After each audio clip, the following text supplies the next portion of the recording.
Hey guys, जदि शैतान सहित आपण मुखामुखी हो जाती तेबे आपण कौन करिवे?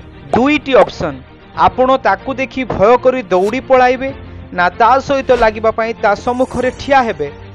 पितर कहंती सचेतन होई जाग्रत रुह, तुम्भमानंक विपक्ष शैतान सिंह प्राय गर्जन करी काहाकू ग्रासिबो एहा खोजी बुलुअछि। सिंह गर्जन करिबा केबे सुनी अछंती? केते भयंकर अटे से शब्द, छाती थरी उठिबो। ठीक सेही परी शैतान गर्जन करी खोजी बुलुअछि काहाकू ग्रासिबो।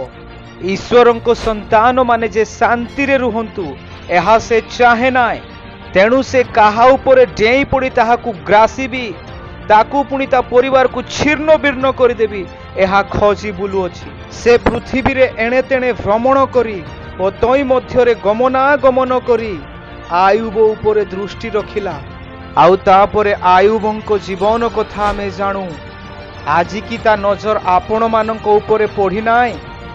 वर्तमान मते कहंतु, आपण माने ताकू देखि भयरे दौड़ी पलाइबे ना ता सहित लागिबा पई ता सम्मुखरे ठिया हेबे?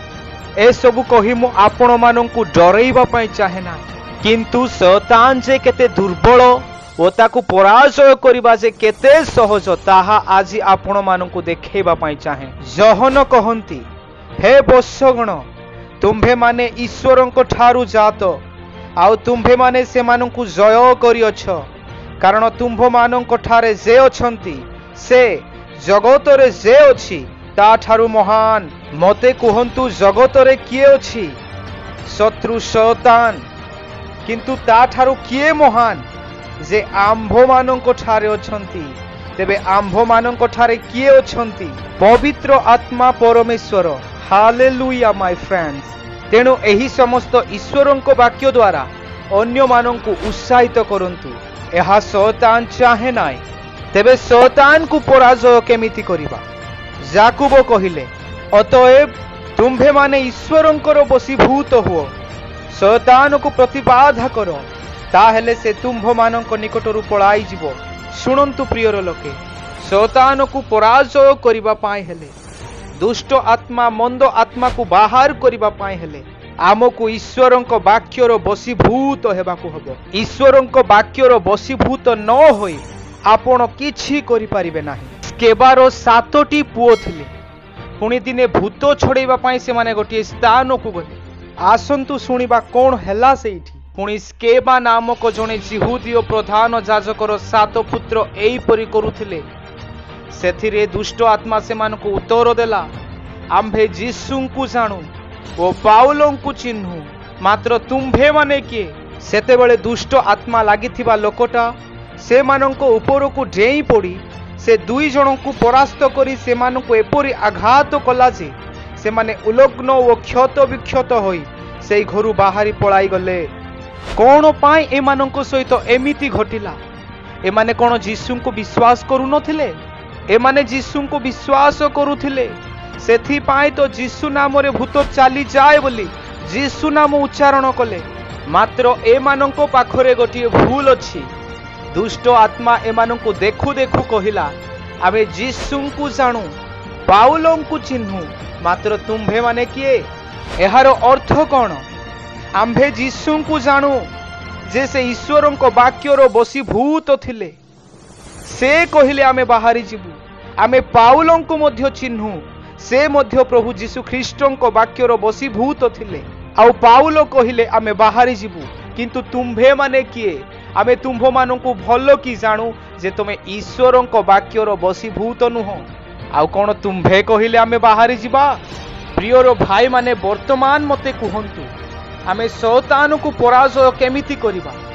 ईश्वरंको वाक्यर बशीभूत हेबा द्वारा करिबा। प्रियर भाई माने शैतान जे केते दुर्बल एहा आजि जानी रखंतु। शैतान ईश्वरंको बिना अनुमति रे केबे काहाकू निज इच्छा रे परीक्षा रे पकाई पारे नाय।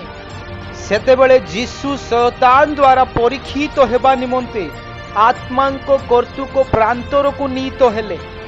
आत्मांको कर्तुक माने आत्मांको चालना रे ईश्वरंको इच्छा रे से प्रांतर को नीत हेले शैतान द्वारा परीक्षित हेबा निमंते। आउ प्रथमे जीशु ईश्वरंक वाक्यर बशीभूत होई शेषरे कहिले दूर हो शैतान। सेथिरे शैतान ताहांकु छाड़ी चली गला। द्वितीय विषय, शैतान केबे आपणक मन कथा जानी पारे नाही। He can't read your mind. तेणु से फेल हो जाए आमको पराजय करिबारे। मन कथा जानिले सिना से अनुसार आमको अटैक करिबा पई चेष्टा करिवो।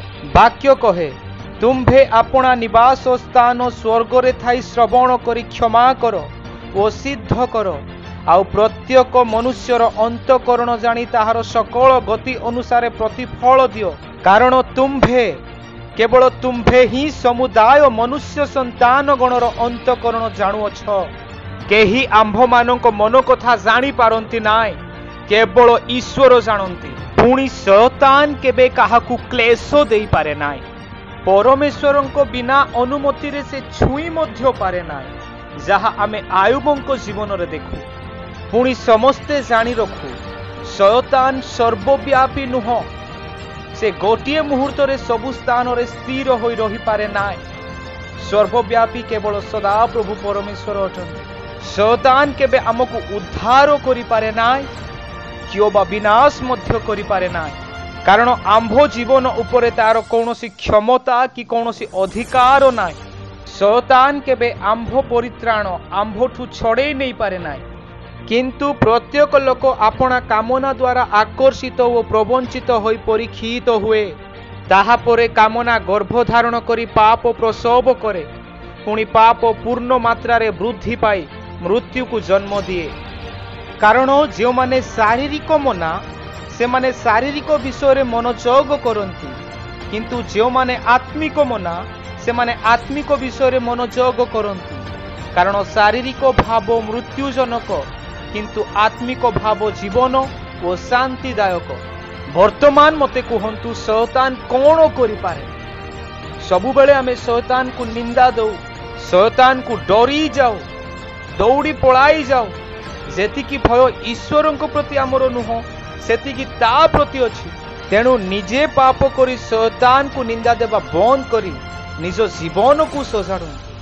आउ जदि भी काहाकू लागे जे मु शैतान रो सामना करि पारिबि नाही, तेबे वाक्य मने पकांतु, ईश्वरंको वाक्यर बशीभूत हुअंतु, शैतान को प्रतिबाधा करंतु, आउ से चाली जीव।